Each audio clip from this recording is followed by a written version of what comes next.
Hello dear students, today Maths Part 2, Chapter number 2, Sequences and Series. In Sequences and Series, today Geometric Progressions and Geometric Progressions for the Infinite Terms. Now continue exercise 2.3, see question number 7th. The midpoints of the sides of a square of side 1 are joined to form a new square. This procedure is repeated indefinitely. Find the sums of first one, the areas of all the squares, and the second one, the perimeters of all the squares. So dear student, you have to find here the area of all the squares which are formed by joining the midpoints of the previous squares. So previous square, so what is the previous square here? So your first square. Now see the midpoint of the side of square of side 1, that is 1 unit. You can take 1 centimeter, 1 meter, anything, any unit, it is given only 1. So according to the question, first we should draw a square.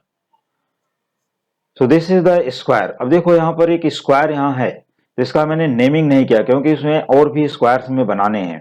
तो जो यहाँ पर outer square है, सबसे बाहर का जो देख रहे हो यहाँ पर, दिस इज द स्क्वायर। एक स्क्वायर यहाँ पर बनाना है जिसका साइड 1 यूनिट है। तो side of the square is 1 unit. So what is the area of this square? So you know very well, area of the square is a square of the side. This is the formula for any square. So area of the square, the side of 1 unit is square of 1, that is 1 square unit. तो सबसे पहले हमें यह समझना है question में कि हमारे पास दिस स्क्वायर इज गिवन, ये 1 यूनिट का एक स्क्वायर हमने यहाँ पर ड्रॉ कर दिया। सपोज कर लो कि इसका साइड क्या है, 1 यूनिट। तो मैंने यहाँ पर देखो यहाँ पर डिनोट भी किया है कि from here to here it is side of the square 1 unit. तो सभी साइड्स इसके कितने हैं, 1 यूनिट ईच। अब इसके बाद according to the question, take the mid points of each sides, take the mid points of each sides. तो यहां पर हमारे पास ये मिड पॉइंट हो गया फर्स्ट, ये सेकंड, और ये थर्ड, और ये फोर्थ। फिर ये सभी मिड पॉइंट को हमें ज्वाइन करना है। तो ज्वाइन करने के बाद हम देख रहे हैं कि हमें एक स्क्वायर वापस मिलता है, और क्वेश्चन में भी दिया हुआ है कि the figure formed it is a square. तो ये स्क्वायर है। अब ये स्क्वायर है तो इसका साइड क्या होगा वो फाइंड करना है हमें। तो सबसे पहले मैं यहाँ पर एक्सप्लेन कर दूं कि this is the mid point. तो हाफ ऑफ द साइड कितना हो जाएगा, ये टोटल कितना है, 1 यूनिट। तो हाफ ऑफ द साइड ये मिड पॉइंट है, तो half unit here, half unit here. तो यहां तक हाफ यूनिट हो गया। Similarly from here to here it is half unit. तो half of unit both sides हो गया। यहाँ पर हाफ यूनिट यहाँ पर भी है, तो ईच ऐसे हाफ है, तो लेकिन हमें सभी साइड को यहाँ लिखने की जरूरत नहीं, डायग्राम में बहुत कंजेस्टेड दिखेगा। फिर तो हमें जो रिक्वायरमेंट है, जो नीडेड है, वहां तक हमने लिख लिया, नोट कर लिया। तो देखो यहाँ से यहाँ तक कितना हो गया, हाफ यूनिट, क्योंकि ये मिड पॉइंट है, और यहाँ से यहाँ तक भी हाफ यूनिट हो गया, मिड पॉइंट है, और ये एंगल है 90 डिग्री बिकॉज ऑफ स्क्वायर। तो each angle is 90 degree here. तो हाफ यूनिट, और ये एंगल है 90 डिग्री। तो ये जो ट्रायंगल यहाँ पर फॉर्म होता है, देखो जो डायग्राम पर मैं अपना एरो यहाँ पर जो यहाँ पर हाईलाइट कर रहा हूँ, तो ये डायग्राम को बहुत ध्यान से देखना है कि ये डायग्राम हमारा क्या है, राइट एंगल ट्रायंगल। तो इस राइट एंगल ट्रायंगल में हम लोग यूज करते हैं पाइथागोरस थ्योरम। तो पाइथागोरस थ्योरम यूज करके ये साइड को फाइंड किया जा सकता है, क्योंकि अगर इसका नेमिंग करोगे तो कुछ नेमिंग भी कर सकते हो, लेकिन वो नेमिंग भी बहुत कंजेस्टेड दिखने लगते हैं फिर यहाँ पर, इसलिए मैंने नेमिंग नहीं लिखा है। तो स्टूडेंट चाहें तो अपने पेज पर, अपने नोटबुक पर समझने के लिए लिख सकते हैं, कोई प्रॉब्लम नहीं। और यहाँ मेन स्क्वायर को भी नेमिंग कर सकते हो, ABCD। फिर यहाँ पर हमने ले लिया सपोज PQRS। फिर इसके बाद एक और भी स्क्वायर यहाँ का आएगा XYZT। फिर से स्क्वायर आएगा यहाँ पर, तो उसको भी EFGH, ऐसा करते जाना है। और सबसे मेन बात यह है यहाँ पर कि जो स्क्वायर, मान लो कि हमें ये स्क्वायर फॉर्म हुआ, पहले मीनिंग ऑफ द क्वेश्चन देख लो, ये स्क्वायर हमें फॉर्म हुआ by joining the mid points. तो again take the mid point of this square. तो mid point of this square, अब यहां पर देखो, this is the mid point, this is the mid point, this is the mid point, this is the mid point. And join each, तो हमें एक square वापस से मिल जाता है। Again we join the mid point of this square, means जो third square है, और देखो इसको हम फर्स्ट ले लेते हैं, सेकंड और ये थर्ड, सॉरी, तो ये थर्ड स्क्वायर हो गया, तो mid point of this square also, तो हमें एक स्क्वायर वापस से यहां पर मिल जाता है, ठीक है, तो एक स्क्वायर यहां पर वापस से मिल गया। ऐसे ही हमें क्या करना है कि इनफाइनाइट टाइम्स ये प्रोसीजर को रिपीट करना है। तो देखो इनफाइनाइट टाइम्स करोगे फिर से यहां पर एक स्क्वायर आएगा, फिर उसका मिड पॉइंट लेना, फिर से स्क्वायर, तो एक पोजीशन ऐसी आएगी कि इतना छोटा स्क्वायर बन जाएगा कि सिर्फ एक डॉट दिखेगा, और वो डॉट के अंदर भी देखो, डॉट की भी तो कोई डेफिनेशन प्रॉपर है नहीं, तो उस डॉट के अंदर भी हम बहुत छोटे छोटे छोटे छोटे स्क्वायर्स हम डिवाइड करते जाएंगे, मतलब वो फिर इलेक्ट्रॉनिक माइक्रोस्कोप से ही स्क्वायर्स बनाने पड़ेंगे, फिर वहां से देखना पड़ेगा कि इट इज ए स्क्वायर, इतने छोटे स्क्वायर्स, और फिर उसकी sides, length of each side, तो ऐसे टर्म्स रिपीट होंगे।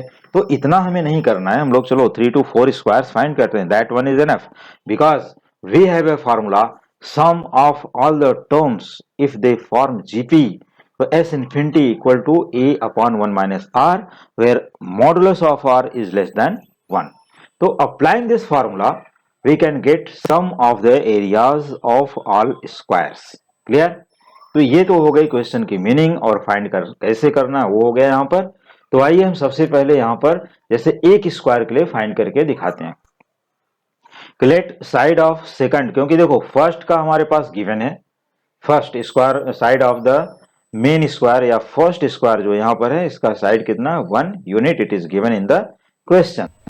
तो हम सेकंड से यहां पर कंसीडर कर लेते हैं कि let side of second square be X, second square का मतलब ये स्क्वायर, इसका साइड क्या है, X unit each, and let side of third square be Y unit, third square का मतलब होता है ये स्क्वायर, हमारे जो डायग्राम में यहां पर है ये है थर्ड स्क्वायर, ओके, और let side of fourth square भी z यूनिट, तो चलो हम इसको z यूनिट दे देते हैं कि हमारे पास ये z यूनिट है। जबकि ऐसा क्यों कर रहे हैं, इसका रीजन ये है कि when we apply Pythagoras theorem for the sides of the new squares, तो हम वहां पर क्या लिखेंगे, क्योंकि हमने यहाँ स्क्वायर का नेमिंग भी नहीं किया है। तो चलो इसका साइड कितना है 1 यूनिट, इसका साइड है x यूनिट, इसका साइड है y यूनिट, और इसका साइड है z यूनिट। तो इस तरह से हम लोग यहाँ पर फाइंड कर सकते हैं। तो आइए हम सबसे पहले चलते हैं फर्स्ट स्क्वायर की तरफ और एरिया फाइंड करते हैं।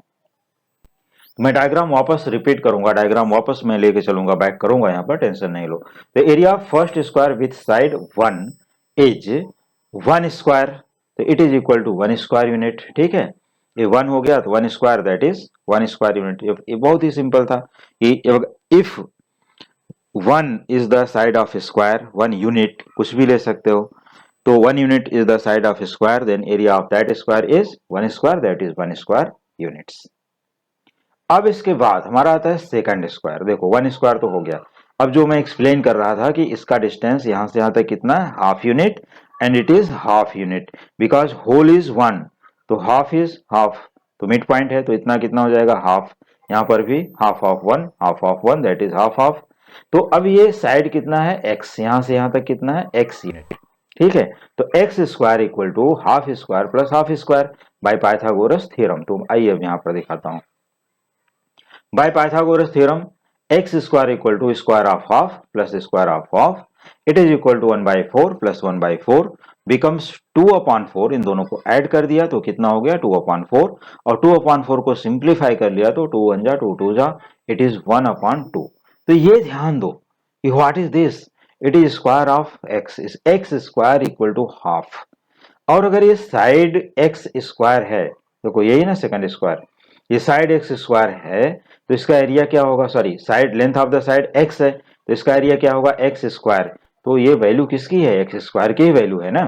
तो इसका मतलब हो गया कि area of second square that is x square equal to half square unit.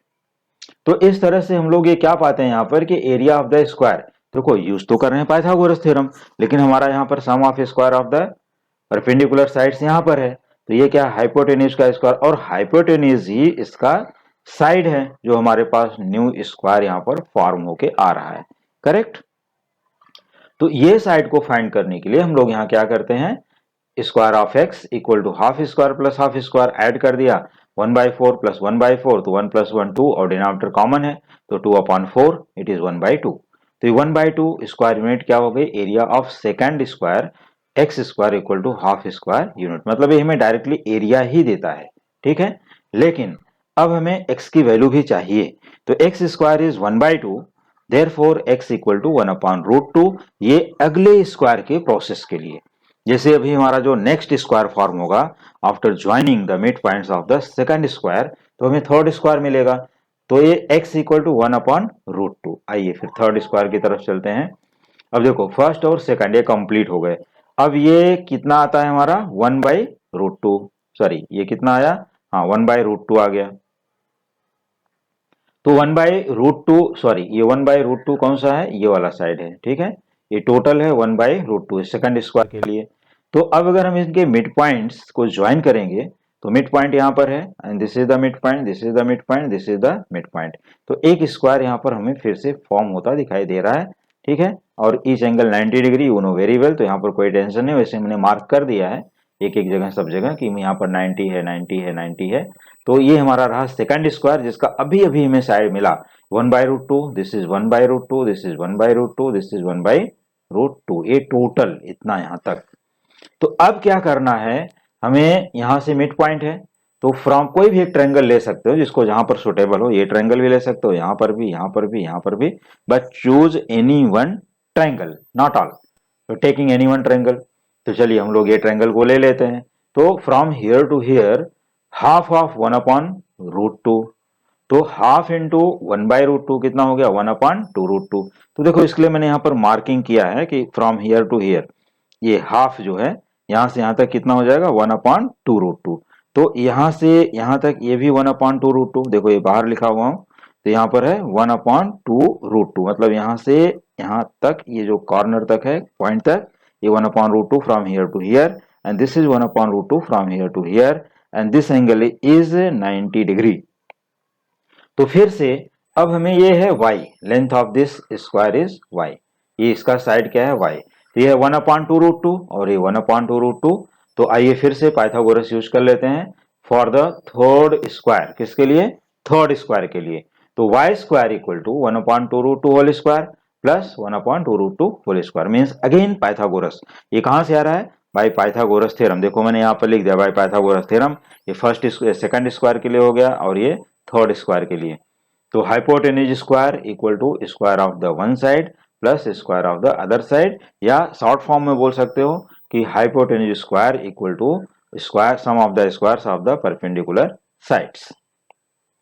तो 1/√2 होल स्क्वायर इज 1/8, और ये भी सेम नंबर है, plus 1/√2 whole square it is also 1/8। 1/8 plus 1/8 becomes 2/8, क्योंकि डिनोमिनेटर कॉमन करते हैं और न्यूमरेटर को ऐड कर लेंगे, तो 2/8, तो 2/8 दैट इज 1/4। तो ये आया y स्क्वायर, इसका मतलब है कि area of third square is y square, क्योंकि उसका साइड क्या है y, the area of third square is y square and it is equal to 1/4 square units. Clear? तो area of third square y square मिल गया, it is 1/4 square units। अब हमें y की भी वैल्यू चाहिए, तो टेकिंग, देखो y square is 1/4, तो taking square root on both sides we get y equal to 1/2। आइए y इक्वल टू 1/2 क्या है, अब यहां दिखाते हैं। तो y इक्वल टू 1/2 ये साइड है, देखो ये है y, ये टोटल यहां से यहां तक, यही है हाफ, ये टोटल लेंथ है हाफ यूनिट। तो अब हमें इनके मिड पॉइंट्स भी करने, देखो ये भी हाफ है, ये भी टोटल हाफ है, यहां से यहां तक हाफ है और यहां से यहां तक हाफ है। तो ये इसका अभी थर्ड स्क्वायर की बात चल रही है, तो यहां से यहां तक हाफ हो गया। ठीक है, तो ये हाफ आने के बाद अब क्या करेंगे हम यहाँ, अब इनके भी मिड पॉइंट्स हैं, तो यहां से यहां तक हाफ का भी हाफ, तो हाफ इंटू हाफ, मतलब 1/2 करो या हाफ इंटू हाफ कर दो, ये हो गया फ्रॉम हियर टू हियर 1/4 और here to here it is 1/4।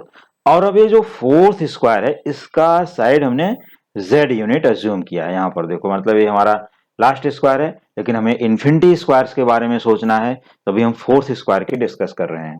ठीक है, तो 1/4 and this angle is 90 degree, so using Pythagoras theorem again for this square, तो ये है z और ये 1/4 1/4। आइए पाइथागोरस थ्योरम यूज करते हैं और दिखाते हैं यहाँ पर।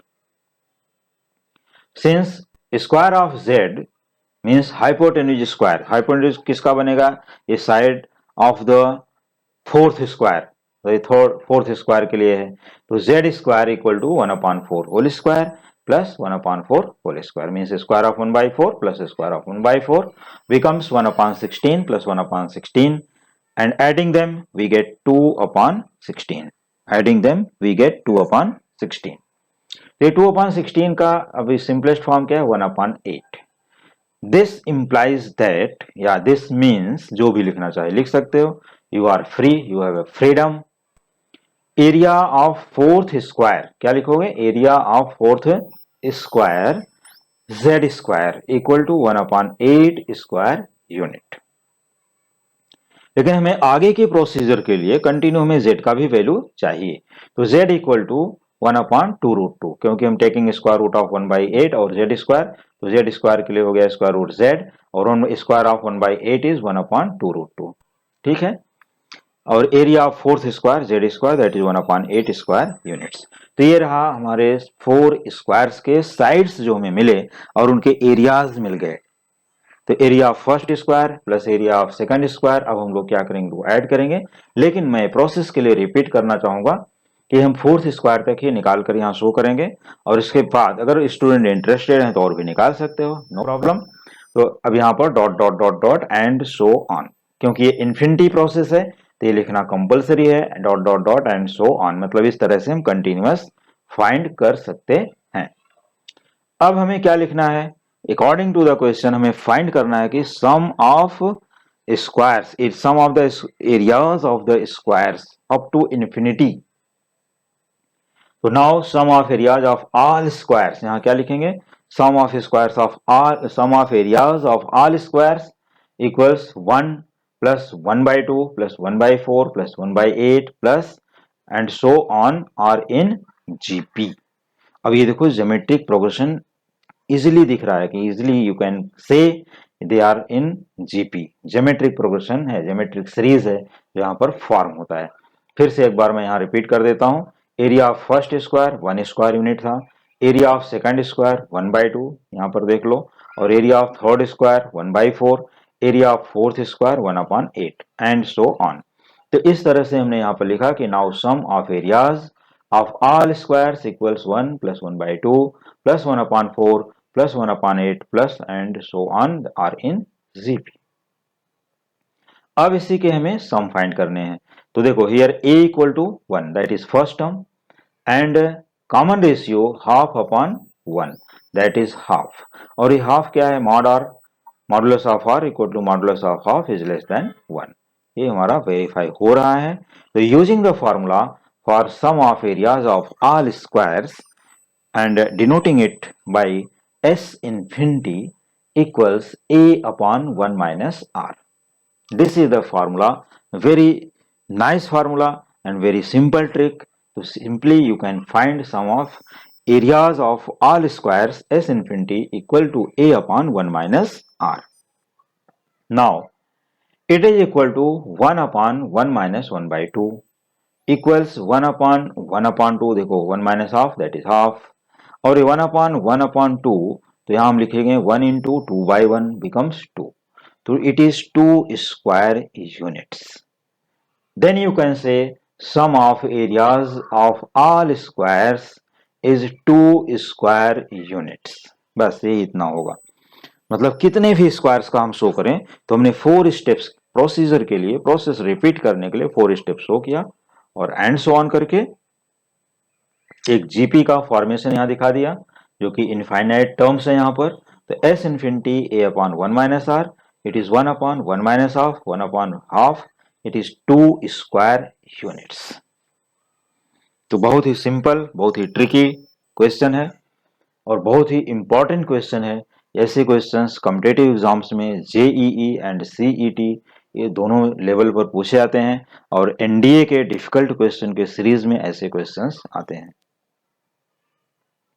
आइए, अभी हमारा क्वेश्चन कंप्लीट नहीं हुआ है क्योंकि हमें इस क्वेश्चन में पेरीमीटर भी फाइंड करनी है कि find the perimeter of all squares also, sum of perimeters of all square. देखो सेकंड पार्ट है हमारा the perimeters of all the squares. तो अब यहाँ फिर से मैं एक्सप्लेन करूंगा। आइए वापस डायग्राम पर चलते हैं। तो डायग्राम पर हम पहुंच गए। अब डायग्राम पर पहुंचने के बाद क्या करेंगे, पहले तो इनका साइड सोचो कि साइड क्या है। ये है 1 यूनिट 1 यूनिट 1 1। तो perimeter of square is 4 into side, 4 times side या 4 मल्टीप्लाइड बाय साइड। तो 4 इंटू 1 दैट इज 4 फर्स्ट के लिए हो जाएगा। सेकंड के लिए देखो इसका साइड है 1 अपॉन रूट टू, तो 4 इंटू 1 अपॉन रूट टू करेंगे। थर्ड के लिए इसका जो साइड है ये टोटल यहां से यहां तक, ये यहां पर मैंने शो कर दिया। देखो एक जगह कहीं भी शो कर सकते हो। इसका टोटल ये थर्ड स्क्वायर के लिए है, इसका है हाफ, तो ये हो जाएगा 4 इंटू हाफ। और ये जो हमारे पास लास्ट यहाँ फोर्थ स्क्वायर है हमारे डायग्राम में, ये फोर्थ स्क्वायर इसका साइड है 4 1 अपॉन टू रूट टू, और इसका जो पेरीमीटर हो जाएगा 4 into 1 upon two root two. तो लेकिन ऐसा ओरली कहने से तो काम चलेगा नहीं, इसको लिखना पड़ेगा। तो आइए लिख पढ़ करके दिखाते हैं कि यहाँ पर क्या है। अब हमें देखो इस सेकंड पार्ट के लिए आना पड़ेगा नेक्स्ट पेज पर। For the second part, perimeter of first square with side 1 unit is. देखो फार्मूला क्या है, 4 इंटू साइड। मैंने भी फार्मूला बता दिया कि 4 इंटू साइड है फार्मूला। तो 4 इंटू 1 दैट इज 4 यूनिट्स। फिर perimeter of second square, second square का साइड क्या है, डायग्राम में जाकर के अभी अभी मैंने दिखाया कि side length of the side of second square is 1 upon root two units.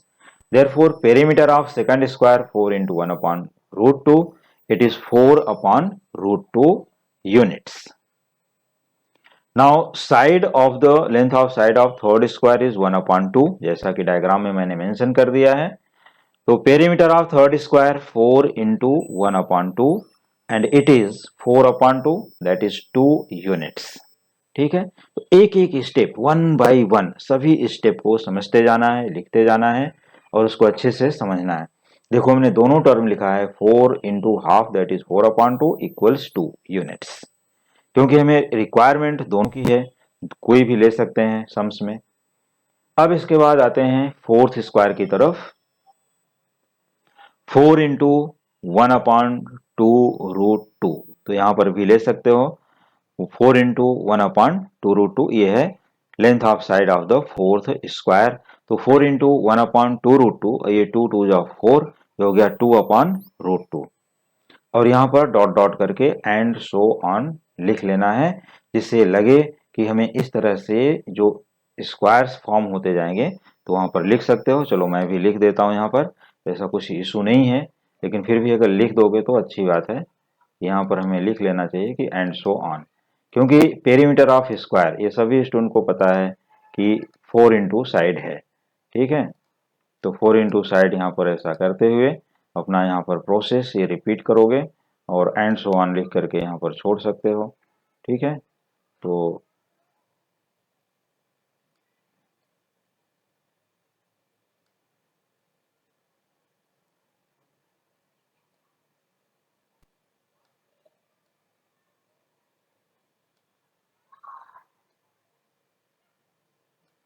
ये इतना इम्पोर्टेंट क्वेश्चन है कि ये किसी भी कॉम्पिटिटिव एग्जाम में पूछा जा सकता है, इसलिए इस क्वेश्चन के लिए स्पेशली रेडी रहना है for the competitive exams as well as for your board exam और कॉलेज एग्जाम्स। तो ऐसा नहीं कि ये क्वेश्चन लेंदी है तो नहीं पूछा जाएगा, कुछ बच्चे ऐसा सोचते हैं, इट इज रॉन्ग। इस क्वेश्चन को बहुत अच्छे से प्रिपेयर करना चाहिए। तो आइए एक बार मैं फिर से रिपीट कर देता हूं। Perimeter of first square with side 1 that is 1 unit is 4 into 1 4 units. Perimeter of second square 4 into 1 upon root 2 that is 4 by root 2 units. Perimeter of third square 4 into 1 upon 2 that is 4 upon 2 equal to 2 units. And perimeter of fourth square equals 4 into 1 upon 2 root 2 equals 2 upon root 2 units. And so on. तो अब इस तरह से जब हम लोग इसको continuous लिख लेंगे तो और भी स्क्वायर्स इसमें ऐड हो गए एंड सो ऑन के लिए। Now sum of perimeters of all squares. तो आइए अब इनके जो पेरीमीटर्स हैं उनको हम यहाँ पर लिखते हैं। देखो फर्स्ट स्क्वायर के लिए ये है 4 प्लस देखो यहाँ पर हमारे पास 444 इस सब में आ रहा है, तो हम इसी को यहाँ पर फॉलो करते हैं, इसी को यहाँ पर लिख लेते हैं, जिससे हमें 4 के टर्म में सॉल्व करने में आसानी होगी। तो हम इसी पॉइंट को यूज करते हैं जिसमें हमारा 4 से मल्टीप्लाई हुआ है। ठीक है, तो now sum of perimeters of all squares, 4 plus 4 upon root 2, देखो ये सेकंड के लिए, और इसके बाद प्लस 4/2, ये 4/2 जो 2 है लेकिन इट इज 4/2 भी तो है, तो 4 upon 2 plus 4 into 1 that is 4 upon 2 root 2 plus and so on और इन जीपी। ये डायरेक्टली यहां पर लिख सकते हो कि sum of perimeters of all squares 4 plus 4 upon root 2 plus 4 upon 2 plus 4 upon 2 root 2 plus and so on are in GP, they form geometric progression. ये GP में पक्का है। अब इसमें ये लिखने से हमें फायदा क्या हुआ, जैसे हमने इसका सिंपलेस्ट फॉर्म नहीं लिखा 4 बाई रूट 2, अब इसको भी सिंप्लीफाई कर सकते हैं 2 रूट 2, यहाँ पर 2 और ये रूट 2 ओनली, तो इसको लिखने से क्या होगा कि सभी नंबर्स डिफरेंट दिखाई देंगे, फिर भी वो जीपी में ही रहेगा, लेकिन ये सॉल्व करने में आसानी होगी और लिखने में भी अच्छा दिखेगा और एक फॉर्मेट में दिखेंगे। तो देखो, if we take common 4 from each term, so what we get here, it is equal to 4 multiplied by 1 plus 1 upon root 2 plus, देखो 1/2 आता है तो this is 1 upon root 2 whole square, और यहाँ पर आता है 1 अपॉन 2 रूट 2, तो ये रूट 2 इंटू रूट 2 2 टाइम्स है और एक 1 टाइम यहाँ पर है तो 3 टाइम्स हो गया total, 1/√2 whole cube plus and so on are in GP. तो after taking common 4 we get a sequence 1 plus 1 upon root 2 plus 1 upon root 2 whole square plus 1 upon root 2 whole cube plus and so on. तो हमने 1/√2 के form में इसको represent कर दिया। अब ये 1/√2 के फॉर्म में लिखने के बाद अब ये देखो यहाँ पर what is the first term of the GP, 1 in the bracket, 4 को नहीं देखना, अभी 4 इज आउट, तो 4 एज इट इज यहाँ पर लिखना है, तो 4 हियर इट इज 4 कॉमन, 4 को बाहर रखना है। अब यहाँ पर देखना है कि फर्स्ट टर्म है 1 and common ratio 1 upon root 2 upon 1 that is 1/√2। तो ये 1/√2 जो यहाँ पर है इट इज लेस देन 1, तो मॉड 1/√2 ऑल्सो लेस देन 1। तो यहाँ पर हमारा सब कुछ ठीक ठाक है, फार्मूले के अकॉर्डिंग है, तो s infinity a upon 1 minus r apply कर दिया, it is 4 multiplied by 1 upon 1 minus 1 upon root 2, so it is equal to 4 multiplied by, अब देखो रूट 2 इंटू 1 माइनस 1, तो root 2 minus 1 upon root 2, so we should write here 4 multiplied by 1 upon root 2 minus 1 upon root 2. अब ये root 2 goes to numerator, तो 1 into root 2 becomes root 2. अब यहाँ पर है 4, तो 4 into root 2 that is 4 root 2 upon root 2 minus 1 units, क्योंकि perimeter है तो इसका सिर्फ यूनिट्स ही लिखोगे यहाँ पर। तो sum of perimeter of all squares, मतलब उतने स्क्वायर्स को हम न तो ड्रॉ कर सकते हैं और न ही उतने स्क्वायर की पेरीमीटर को हम लिख सकते हैं, क्योंकि इन्फिनिटी तक लिखना इम्पॉसिबल है, क्योंकि जब इन्फिनिटी इनफाइनाइट टर्म्स है, वो डिफाइंड ही नहीं है, तो उसको हम लिखेंगे कैसे और ड्रॉ कैसे करेंगे। इसलिए हम वो प्रोसीजर को 3-4 स्टेप्स में लिख करके एंड सो ऑन करके कंप्लीट करते हैं। तो ये हो गया 4√2 अपॉन रूट 2 माइनस 1 यूनिट्स। एक बात और, जैसे भी यहाँ 4√2 अपॉन रूट 2 माइनस 1 है, सपोज करो कि किसी कॉम्पिटिटिव एग्जाम में क्वेश्चन आया और ये ऑप्शन में नहीं दिया गया है, then what will you do. तब वहां पर स्टूडेंट को बहुत प्रॉब्लम हो जाती है कि हमें क्या करना चाहिए, फिर सोचने लगेंगे कि 4√2 अपॉन रूट 2 माइनस 1 आंसर तो आ रहा है लेकिन वो ऑप्शन में नहीं है। अगर वो ऑप्शन में नहीं होगा तो क्या होगा फिर, अगर वो ऑप्शन में नहीं होगा तो इसको हमें क्या करना होगा, रेशनलाइज, तो multiplying and dividing by root 2 plus 1 root 2 plus 1 in the numerator and denominator. चलो multiplying by root 2 plus 1 in numerator as well as in the denominator. तो पहले हम डिनोमिनेटर को ही डिस्कस करेंगे, तो root 2 minus 1 into root 2 plus 1, ये हो जाएगा 2 माइनस 1 दैट इज 1। तो ये चीज डिनोमिनेटर में हो जाएगी फिनिश, मतलब वो डिनोमिनेटर नहीं दिखेगा क्योंकि ये 1 आ गया, तो उसको लिखने की जरूरत नहीं है डिनोमिनेटर में। अब जो न्यूमरेटर होगा वो 4√2 इंटू रूट 2 प्लस 1 है, तो ये रूट 2 का मल्टीप्लाई अंदर कर सकते हो, तो 4 into in the bracket 2 plus root 2 आ जाएगा, क्योंकि रूट 2 को मल्टीप्लाई करोगे तो रूट 2 इंटू रूट 2 2 और प्लस 1 इंटू रूट 2, तो 4 इंटू 2 प्लस रूट 2।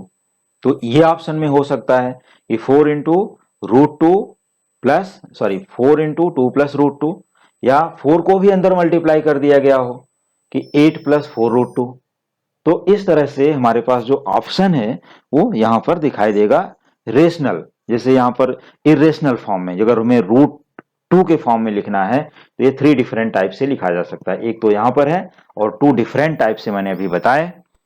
और अगर आंसर इसमें भी नहीं मैच करता इन केस, तो सपोज कर लो कि वो आंसर डेसिमल फॉर्म में है, तो हमें सबसे पहले इसमें रूट टू की वैल्यू यहां नहीं रखनी है। रेशनलाइज करने के बाद हमें क्या मिला, 8 प्लस 4√2, या तो उसमें रखो या 4 × 2 प्लस √2 था तो 1.41। तो 1.41 जो यहाँ पर √2 की वैल्यू है उसको वहां पर सब्स्टिट्यूट कर दो और वो अपना टोटल करके 4 से मल्टीप्लाई कर देंगे तो हमारा आंसर डेसिमल फॉर्म में आ जाएगा। तो ऐसा फॉर्म कर सकते हो, किसी भी वे में पूछा जा सकता है। तो ये इसके टोटल हम लोग देखें अगर तो 4 डिफरेंट टाइप से ये शो किया जा सकता है, 4 डिफरेंट टाइप्स। और अगर फिफ्थ डिफरेंट टाइप्स देखना है तो मल्टीप्लाइंग डिवाइडिंग बाय √2 करो। तो ये √2 और यहाँ √2 से मल्टीप्लाई हुआ तो 4 × √2 8 हो जाएगा। न्यूमरेटर में 8/√2 × √2-1 या 2 - √2 ऐसा भी दिख सकता है। तो इस आंसर को हम बहुत ट्विस्ट करके लिख सकते हैं। मतलब 5 डिफरेंट टाइप से मैंने एक्सप्लेन कर दिया यहाँ पर। अब स्टूडेंट अपना लिख करके प्रैक्टिस करें और भी अगर डिफरेंट टाइप्स की पॉसिबिलिटी है तो उसको सर्च करो, ढूंढो और प्रैक्टिस करो। तो हमारे पास जो पॉसिबिलिटीज थी इस क्वेश्चन के लिए वो सब मैंने बताया, सॉल्व किया और एक्सप्लेन कर दिया। तो ये रहा इसका पेरीमीटर। और हाँ, इस क्वेश्चन में यहाँ पर स्टार मार्क मैंने लिखा था और उसका अभी रीजन नहीं बताया हूँ। तो मैंने कल भी बताया था या प्रीवियस लेक्चर में भी बताया था, यहाँ पर स्टार मार्क है। The textual answer is wrong printed. जो टेक्स्ट बुक में आंसर दिया गया है वो बाय मिस्टेक रॉन्ग प्रिंट हो गया है। तो जो इसका करेक्ट आंसर है वो है यहाँ पर 2 स्क्वायर यूनिट एरिया के लिए। तो यहाँ पर ये आंसर करेक्ट है, फाइनल है। और पेरीमीटर के लिए ये जो आंसर आया ये ठीक है, 4√2/√2 - 1 यूनिट्स। ये दोनों आंसर करेक्टेड फॉर्म में दिए गए और यही फाइनल आंसर है। और मैंने इस पेरीमीटर का जो ऑप्शन है आंसर के मैंने 5 ऑप्शंस बता दिए कि 5 डिफरेंट टाइप से लिखा जा सकता है। तो यही सब चीजें कॉम्पिटिटिव एग्जाम में ट्विस्ट की जाती हैं जो स्टूडेंट को बहुत चक्कर खाना पड़ता है। चलो ठीक है, अब इस समझ में आ गया होगा। In case if you are new student on my channel so you should subscribe the channel and share the channel link to your friends. In case you have any doubt in GP or other chapters, so you can ask in the comment section. But as far as possible, comment in the latest video. चलो आगे चलते हैं question number 8 की तरफ। ये भी बहुत ही अच्छा क्वेश्चन है कॉम्पिटिटिव एग्जाम्स के लिए भी as well as for the board exams. तो आइए अब इस क्वेश्चन को भी डिस्कस करते हैं। क्वेश्चन नंबर 8 जो कि एक्सरसाइज 2.3 का लास्ट क्वेश्चन है। इसके बाद हम लोग एक न्यू सीरीज हार्मोनिक प्रोग्रेशन से स्टार्ट करेंगे अगले लेक्चर में। चलो question number 8, a ball is dropped from a height of 10 metre. ये ध्यान दो कि a ball is dropped from a height of 10 metre, 10 metre से ड्रॉप कर दी गई बॉल। तो it bounces to a height of 6 metre, जो कि रबर बॉल होगी या मेटालिक भी हो सकती है जो थोड़ा बाउंस कर सकती है, कुछ भी हो सकता है, लेकिन 6 मीटर तक बाउंस की है तो श्योर रबर बॉल है। It bounces to a height of 6 metre first bounce के लिए, then 3.6 metre and so on. Find total distance travelled by the ball. A ball is dropped from a height of 10 meter. It bounces to a height of 6 meter, then 3.6 meter and so on. Find the total distance traveled by the ball. तो चलो find करते हैं कि ball travelled how much distance by using the formula. और सबसे पहले तो इसका प्रोसीजर फॉलो करते हैं कि द डिस्टेंस कवर्ड या the distance travelled, the distances covered by the ball और 10। देखो फर्स्ट जहां से ड्रॉप की गई वो 10 मीटर कवर किया, ठीक है, क्योंकि हमें वो डिस्टेंस भी टोटल करनी है कि ball cover 10 metre distance from a height 10 metre first. फिर इसके बाद बाउंस होती है और 6 मीटर ट्रेवल करती है। Again 3.6 in the next bounce and they form a GP. तो ये इस तरह से, अब देखो ये जो 10 मीटर है, ये तो मान लो कि बॉल हम 10 मीटर की हाइट पर खड़े वहां से ड्रॉप कर दिए, तो बॉल जो बाउंस होती है, बाउंस करने के बाद ये 6 मीटर ट्रेवल करती है। तो देखो इसमें हम ऐसा मान सकते हैं कि बॉल जो है सिर्फ और सिर्फ 3 मीटर ही 3 मीटर ही बाउंस करेगी, क्योंकि जितना वो जंप अप होगी उतना ही उसको डाउन भी जाना पड़ेगा, तभी तो ग्राउंड से टकराएगी। फिर से बाउंस होने के लिए हवा में तो बाउंस होगी नहीं। तो ये 3 मीटर अप होगी, 3 मीटर डाउन, टोटल मिला के 6 मीटर का डिस्टेंस कवर किया। इसी तरह से सेकंड बाउंस में 3.6 है, तो 1.8 अप 1.8 डाउन, तो इस तरह से 3.6 है। लेकिन हमको इस डिस्टेंस से कोई लेना देना नहीं है, हमको सिर्फ ये कंसिडर करना है कि 10 मीटर बाउंस होती है। तो ये समझने के लिए मैंने इसे बता दिया कि अगर स्टूडेंट के मन में ऐसा कभी कोई डाउट आ ही गया कि 6 मीटर बाउंस होती है तो 6 मीटर डाउन भी होगी, नहीं, वो टोटल मिलाकर के लिखा हुआ है यहाँ पर कि 6 मीटर, कि it bounces to a height of 6 metre totally, मतलब बाउंस करने के बाद जो डिस्टेंस कवर की, not only height, total distance cover की वो 6 मीटर है और ये 3.6 मीटर है। तो आप इसको 50-50 एज्यूम कर सकते हो, जैसे 3 metre up 3 metre down, 1.8 metre up 1.8 metre down, क्योंकि जितना वो जंप करेगी फिर उतना गोज डाउन होगी, तभी तो नेक्स्ट बाउंस के लिए रेडी होगी बॉल। ठीक है, तो एंड सो ऑन और इन जीपी। तो ये एक्सप्लेनेशन पर ध्यान देना चाहिए, कभी कभी ऐसे क्वेश्चन ट्विस्टिंग होते हैं, प्रॉब्लम्स में आते हैं, तो बहुत ही अच्छा क्वेश्चन है और एकदम केयरफुली सॉल्व करो। तो ये हो गया जीपी के लिए, ये 10 6 3.6 they form GP. Here first term a equal to 10, r equal to 6/10, t2 upon t1 हम लोग करते हैं जैसा कि मालूम है, तो 6/10 बिकम्स 0.6। तो चलो चेक कर लेते हैं कि modulus of r is less than 1 होना चाहिए, तो मॉड ऑफ 0.6, ये 0.6 लेस देन 1 है, तो चलो ये भी फॉर्मेट हमारा पूरा हो गया। Since s infinity means sum of infinite terms of a gp is a upon 1 minus r. This is the formula, very good formula, nice formula. Therefore s infinity equal to 10 upon 1 minus 0.6. चलो value of a 10, value of 1 as it is, value of r 0.6. अब क्या करते हैं यहाँ पर 10 upon 0.4, subtracting it we get 0.4. तो for making the integers, तो into 10 in the denominator, into 10 in the numerator. So here it is 10 into 10 becomes 100 and 0.4 multiplied by 10 becomes 4. So 100 upon 4, you know very well, it is 25. That is the total distance covered, the total distance covered या the total distance traveled, जो भी लिखो covered या traveled by the ball is 25 meter. तो देखो ये इस तरह से प्रोसेस कंप्लीट करते जाते हैं इनफाइनाइट टाइम्स, बाउंस हो रही है, तो it covers a distance 25 metre totally. तो डियर स्टूडेंट, आज के लेक्चर में हम लोग question number 7 and question number 8, two most important question,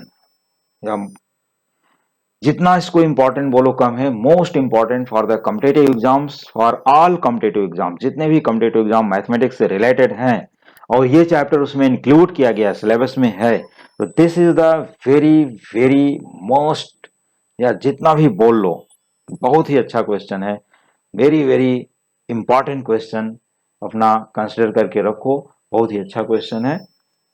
तो इस क्वेश्चन को बहुत ही अच्छे से प्रैक्टिस करो और इसी टाइप के सिमिलर क्वेश्चंस, कॉम्पिटिटिव एग्जाम्स के क्वेश्चंस और अभी इस चैप्टर के रिमेनिंग एक्सरसाइजेस को प्रैक्टिस करने के लिए, कॉम्पिटिटिव एग्जाम्स के क्वेश्चन को प्रैक्टिस करने के लिए और रिमेनिंग चैप्टर्स के सॉल्यूशंस को देखने के लिए वॉच करते रहिए हमारे coming videos. Thank you so much.